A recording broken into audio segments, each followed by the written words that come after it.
সাহাল ইবনে সাদ সাঈদী রাদিয়াল্লাহু আনহু থেকে বর্ণিত, তিনি বলেন, এক ব্যক্তি রাসূল সাল্লাল্লাহু আলাইহি ওয়াসাল্লামের কাছে এসে বলল, হে আল্লাহর রাসূল, এমন কোন আমলের কথা বলে দিন যে আমল করলে আল্লাহ আমাকে ভালোবাসবেন এবং মানুষও আমাকে ভালোবাসবে।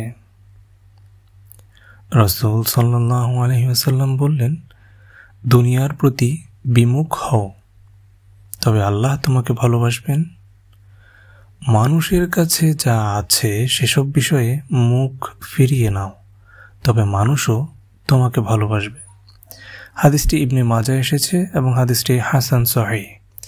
এই হাদিস সম্পর্কে সালাফদের কতিপয় আলেমের উক্তি হল, ফুজাইল ইবনে ইয়াজ রাহিমাহুল্লাহ বলেন, সত্যিকার দুনিয়া বিমুখতা হল সর্বাবস্থায় আল্লাহ তাআলার প্রতি সন্তুষ্ট থাকা।